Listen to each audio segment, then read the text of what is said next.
return government consumption, the effective spending power of the state, back to the level last seen in 1964. But the era of Cathy come home is not my vision for the future of Britain. Though I can see, Mr. Speaker, why 1964 might appeal to someone this side of the House. After all, it's before Nigel Farage was born. The economic plan that I'm publishing today, Mr. Speaker, has been produced by the Treasury based on assumptions that I provided using data from the Office for Budget Responsibility. To finish the job we started, the economic plan I'm publishing today, a Treasury document, has been produced by the Treasury based on assumptions I provided using data from the Office for Budget Responsibility. To finish the job we started in 2010 requires roughly £30 billion of fiscal consolidation by the year 2017-18. All parties in this House signed up to that in January, though the Shadow Chancellor has been trying to wriggle out of that commitment ever since. Our first priority must be to ensure that those with the broadest shoulders bear the largest share. So the fiscal plans I'm setting out today are based on a further £6 billion from tax dodgers, an additional £6 billion of tax rises. Those in high-value properties, the banking sector and others should pay more, rather than asking those working on low incomes to accept less. This would leave around £12 billion of departmental expenditure savings and the remaining £3.5 billion from welfare savings.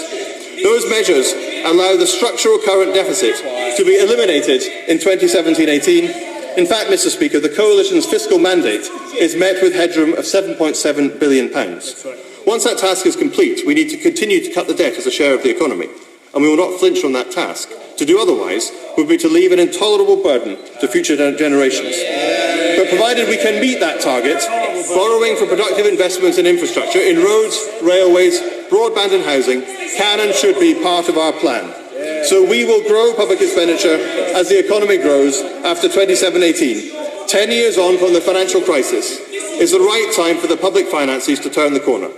Continuing the pain beyond that date is unnecessary. It is simply cuts for cuts' sake. To go too slowly, as the opposition recommend, would drag out the pain for too long. The national debt as a share of the economy would fall in every year of this plan from 78.2% in 2017-18 to 76.1% and then 73.9%. The implied spending envelope for departments would be £314.3 billion in 2017-18, Mr. Speaker, rising to £324 billion and then £348.1 billion in the last year.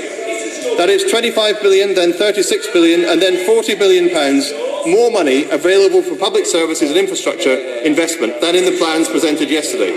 Just think what you could achieve with that, Mr. Speaker. They may not like to hear it on the benches opposite, Mr. Speaker, but it's money that, for instance, could be used to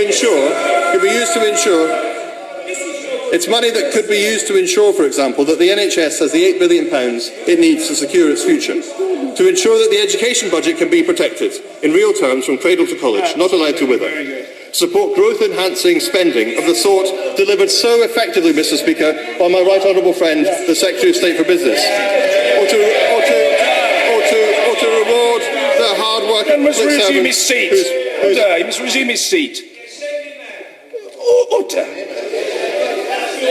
Sir Bob, I don't think I require a lecture from you upon the matter of good order. Calm yourself, man. It will be better for your health. Chief Secretary. Mr. Speaker, they may not like it, but I'm setting out the numbers in the Treasury document published today, Mr. Speaker, which is an entirely legitimate thing to do. This would also allow us, Mr. Speaker, to reward the hard-working public servants whose pay restraint has helped so much to balance the books. Public servants have made big sacrifices. We need to repay that. Mr. Speaker, no Chief Secretary has ever had to control public spending in the way that I have, and no Chief Secretary should ever have to do so again. But this scenario proves that there is simply no need to shrink the state in the way that some in this House